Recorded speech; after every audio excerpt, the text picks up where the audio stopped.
Saniin duratti gama haala Eertiraa fi Itoophiyaa irraa kaanaa Oromoo bira taate inshaallah haalli Eertiraa fi Itoophiyaadhaa akkuma kaleef deengada walii tundeetti hagammatti abdiin jirtu gamasa irraa mul'achaa jirtu injifannoo mootummaa Itoophiyaatiin deemaa jirti. Mootummaa Itoophiyaa waan gagammachiistu hedduu dhaga'u jira. Suudi Arabiyaa irraa kaasee haga hayyoota addunyaa biyyoota ammallee addunyaatitti Itoophiyaan baarri diimaan kan isii ta'uuf keessaa yoo asabe isa argachuun gartee karaa ragaalee adda addaatiin guyyaa dhababbaa jiraniinis gartee Itoophiyaaf akka mirkanaa'aa jiruu fi lola malees karaa nagaatiin akka dhufutu eeggamaa jira jechuudha. Eertiraan wanta akkallee kanarratti ofirraa ittisuu dadhabuudhaan gara lolaatti seenuuf ammoo karaa naannoo Amaaraa yookaan ammoo naftanyoota faannoo keessas harka naqattee wanni hedduun mul'achaa jira.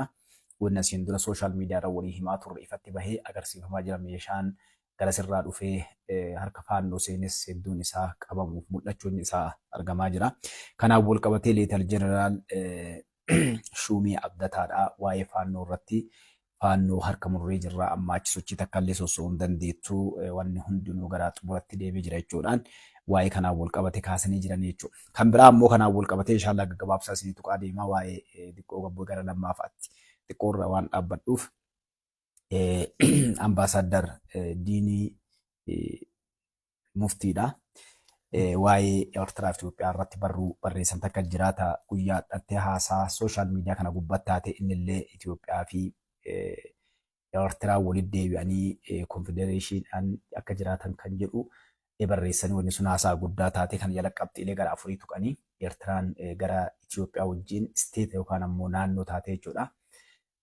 Akka Itoophiyaa deebituuf akka yeroo duraa sana waliin jiraattuu fi qabxiilee afur isaan tuqan akkaataa waliin jireenyaa keessatti bu'aa waliigaltee biyyattii lamaan jidduu keessatti daldalaa fi Itoophiyaa olaantummaa karaa bishaan baala diimaadhaa buufatoota Eertiraa sanneen misoomsuudhaan karaa gabaa addunyaatti waan hunda dhiyaatuun walumaa galatti akkuma agartee biyyi takka yeroo konfedereeshiniidhaan waliin jiraattutti waliin jiraatan irratti misooma garsaniin Itoophiyaan jabeessuudhaan akkasuma shaqaxaa fi wantoota adda addaa kan gartee daldalaa irrattis walii galuudhaan kun ammoo manni marii gara lamaanii ministeerota walitti fiduudhaan haala waliin jireenya biyyi lamaan itti waliin jiraatu irratti dalaguudha.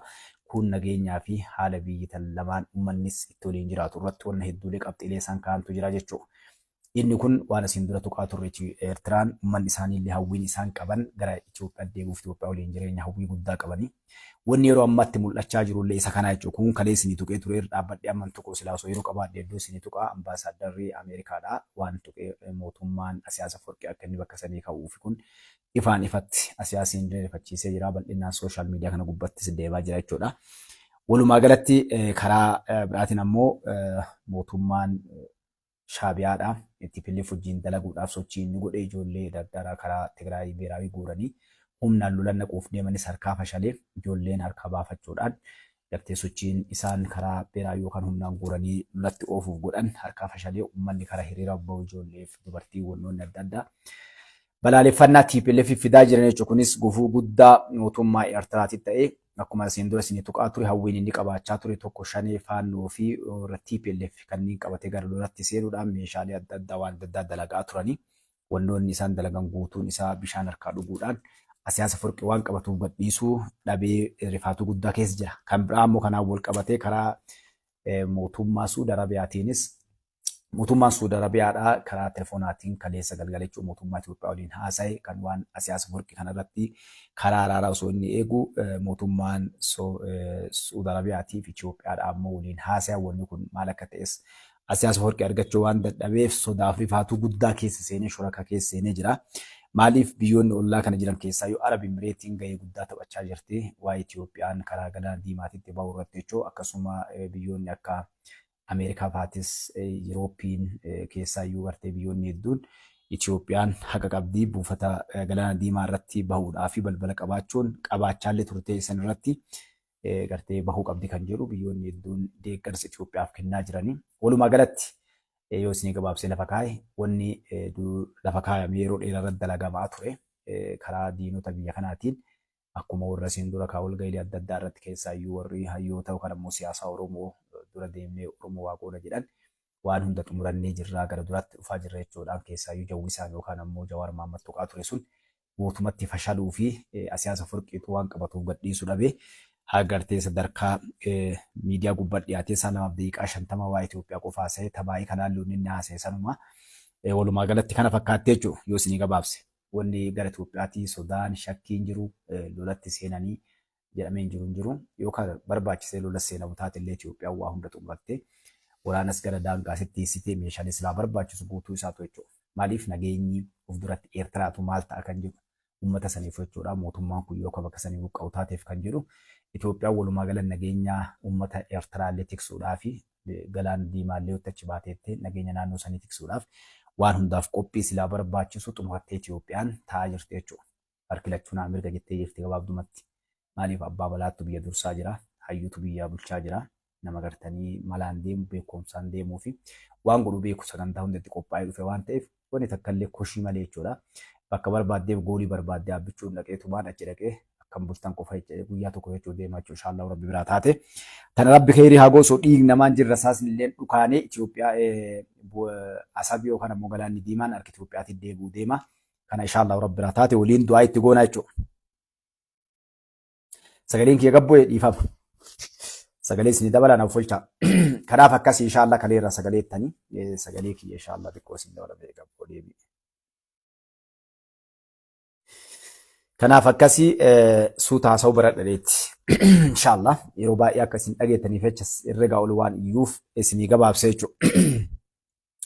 Kanaaf akkuma waliigalaatitti karaa gammachuutiin kun hundinuu karaa nagaatiin hiikkachuu deemte jechuudha. Itoophiyaan injifannoo gammatti waan godhame guutuu keessatti namni Itoophiyaa balaaleffate biyyoonni ollaa addunyaan wanti kun akkamitti ta'a jira tokko illee hin jiru jechuudha. Waa lamaaf sadiifu tokko mootummaan Eertiraa dikteetara waggaa 34 filmaata tokko malee mana agartanii marii kan qabne ministeera kan qabne waan ta'an qabne abbaa irree ta'ee uummata Eertiraa cafaqee jiraachaa jira san biraan ammoo uummatoota biraa warra garas jedhan sabaa sablammoota irra keessaayyuu uummata akka Affaarii fa'aa irratti uummata musliimaa irratti rakkoolee gugurdaa irraan ga'aa ture kanarraa kan ka'e nammallee ummannummaan isaatu waliigalli isaa waraanaa dardarri biyya keessaa baqataa akka qabamanii ajjeefamaa turchii hamtuu dalagamaa irratti waan ilmoo namaa irratti hin dalanne jechuudha biyya mirga takka hin qabne biyya gartee addunyaadhaan walitti hidhata kan qabnee fi dikteetarri jaarraa 21ffaa keessatti irra jiraachaa ture ta'uu kun ammoo akkuma beekamu Itoophiyaa irraa fottottee yeroo fottotteetti daangaa yookaan buufata galaanaa Itoophiyaan qabdu fudhattee guututti fottotteeni kana waliigaltee warra TPLF fi Mallas Zeenaawiitii fi warra qabsoo Oromoof qabsoof na jedhan jechuudha. Garee kanneen lamaan waliin dalagee gaafas kutii achi baasee wanni kun guutuun isiitu gartee kaashira dalagamaa ture warri dhiyaallee harka keessaa qabanii gaafas Oromoodhaan hangoota na dhiyeessuudhaaf wanni sun guutuun dalagamee addammoo sun jaalannee funyi qurquritti Oromoon gara taayitaatti dhufte. Taayitaa irraa buusuudhaaf kaashaabiyaa dhiifama wayyaanee deeggaraa turanii waggaa lamaan duraa san jechuudha. Wayyaaneen harkaa lafa dhoofte harree dhoqqee buute taate waan takka illee godhuu hin dandeenye ol harkisanii dhaabanii mukallee miila arfanii godhanii dura deemjanii dadhabanii gaaf kaan gartee akkasiin salphattee harkaan jigne abbichuu kadhatanii karaa nagaatiin dubbiin sun dhumatte jechuudha. Warra achirraa hafee qabsaa'ota warra Oromoof hin jedhanii fi naftanyoota naannoo Amaaraatii dhufan guukuuwwan duraanuu harree dhoqqee keessa lafa dhoofte. Dhoqqee keessa gangalachoo taate malee duratti gangalachoo illee ni dadhabanii of duuba gangalachoo malee. Kanaaf addunyaan waan guutuun qabdu harka jalaa fudhatte jechuudha. Abbaan malaa akkasiin Oromoon kaleessa 4 kiiloo irraa eegan biyya sii irraa eegan gara duratti dhuftee seenaa dalagde jechuudha. Akka waliigala biyyaatti gartee fakkii Afrikaallee addunyaa keessattis waan takkaa taa'amee hin beekne argamee hin beekne ilmaan Oromoodhaa dalagde jechuudha. Waggaa 7 keessatti marshi qayyaarii taate. Biyya cabxe biyya daarufteef gartee waan takka hin qabne ta'e ikoonomiin isii karaa hin qabne mana fincaanii hin qabne hospitaala hin qabne mana tokko illee hin qabne daaraa taatee akkasitti kaa faarsee bulaan Oromoodhaa kan gartee gaaf kaan Amaaraa yookaan gaaf kaan Tigree nuuf faarsu. Akkasi gartee nagaa naannoo Oromiyaaf Amaaraaf Tigree kana keessa nama qalchisiisee galgalaa ganama gartee bakka kaaniin kaadiree hattuu kanneen walii ta'uudhaan waa doolaara afaan dibanii hataa nama ajjeesaa saamaa akkasii fincila kaasaa jedhanii fiigaa turan sunillee hin taaneef itti gadhuufna san jechuudha. Gabaabdumatti na fakkaattii oduu gama Filisxeenii irraa jirtu ammoo oduu gammachiistu deemaa jira. Jalqaba isinii tuquu malee silaa biyyoonni gartee Faransaayitti Ingiliizfaatis ammallee Awustiraaliyaan fa'aa biyyoonni hedduun dabalamaa jiranii oduu gammachiistu akka malee gaariitu karaa uummataa Filisxeemiti abdiin guddaan dhufaa jirti. Uummanni akkuma miidhamaa jiruuf ajjeefamaa jiru beelaanis dararamaa jiru ta'ee mootummaan Israa'eel ammoo warra Filisxeemitii fi reeshina karaa lafaatiin seenuu dhorgee humna qilleensaa irraa karaa parashuutaan akkaataa itti darbatan qofa ayyamee kana gubba biyyoonni hedduun balaaleffannaa dhiyeessanii ilmaan namaa akkamitti akka saree fi gartee adurreetitti gubbaa qilleensarra waa darbina kan jedhaniin balaaleffannaan hedduun dhiyaachaa jira. Haa ta'u ammoo Arab Imireetiin faatii biyyoonni Arabaa hedduun paarashuuta saniinis ta'u ni darbina jedhanii qophii irra jiranii. So kana fakkaataa jechuudha. Kun ammoo ni nama gaddisiisu uummanni Filisxeen beelarraa kan ka'e gartee adurreef saree nyaachuu akka nu hayyaman kan jedhu warroota ulumaa'ii fatwaa kennan gaafachaa jiran hedduu nama gaddisiisa. Uummanni guyyaa irraa akka malee dhumachaa jira. Kan sadarkaa gaazexeessoon achi keessa jiran warroonni waan kana achi gabaasan mataa isaanii gaggabanii socho'uu dadhabuu odeessa kanaa gurra namaatiin ga'uu dadhabuun tokko deemaa jirti jechuudha. Kanaaf du'aa godha. Rabbi khayrii haa godhu uummata Filisxeemii akka gaariitti du'aa godhaa fi inshaallah isiniin jechaa gama sagantaa itti aantutti dabarraa jechuudha.